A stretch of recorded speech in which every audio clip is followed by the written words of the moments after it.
बिहारी वाजपेयी ने अपने राजनीतिक और व्यक्तिगत जीवन से समाज पर गहरा प्रभाव छोड़ा है।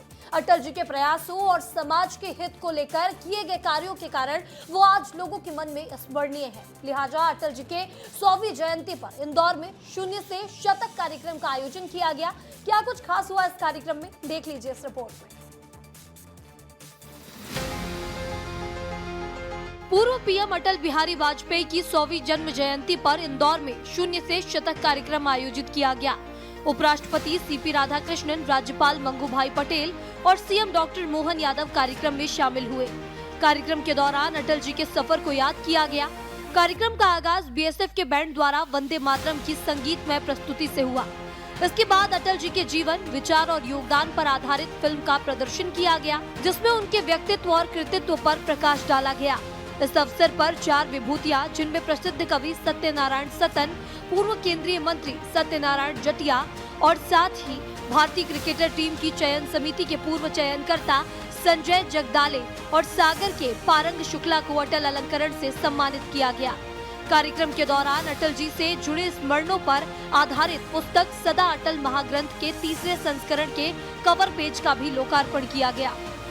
ये जो उनका भाव है कि हमारे ऊंचाई देने के मामले में भी हमारे जीवन में जब तक सब समाज को लिए साथ है, आगे है बढ़ते जाना, जब तक ये भाव नहीं आएगा, ना ऊंचाई पे ना नीचे पे, समभाव से लोकतंत्र की इस आभा को बढ़ाने के लिए एक ऐसा व्यक्तित्व हमारे बीच से, खासकर हमको तो और हमारा आनंद डबल हो जाता है जब अटल जी के बारे में कहा जाता। तो अटल जी हमारे प्रदेश के हैं, मध्य प्रदेश के हैं, ग्वालियर से निकल करके दुनिया के अंदर में लोकतंत्र को गौरवान्वित किया।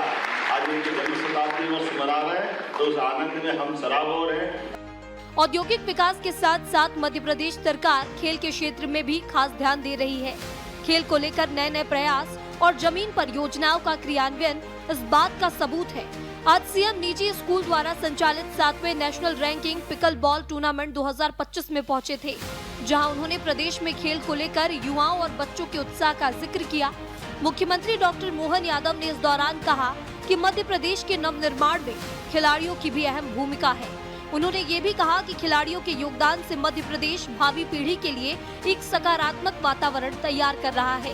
इससे न केवल नए खिलाड़ी तैयार होंगे, बल्कि खेल अधोसंरचना के विकास को भी नया आयाम मिलेगा। हमारी मध्य प्रदेश सरकार भी उस तरह से आगे बढ़ रही है, लगातार खेलों के लिए। और अब तो नई शिक्षा नीति 2020 के माध्यम से मध्य प्रदेश सरकार ने भी खेल को पाठ्यक्रम का हिस्सा बनाया। जो प्रशिक्षक है उनको उनके सभी प्रकार के प्रमोशन के लिए जो आमतौर पर बाकी शिक्षक प्राध्यापकों के होते हैं, उस तरह से गुंजाइश दी। और आने वाले समय में परमात्मा करे ये और आगे बढ़ते जाए। चाहे खेल हो या फिर युवाओं के हित में योजना, मोहन सरकार का लगातार प्रयास प्रदेश में विकास के नए नए आयाम गढ़ रहा है।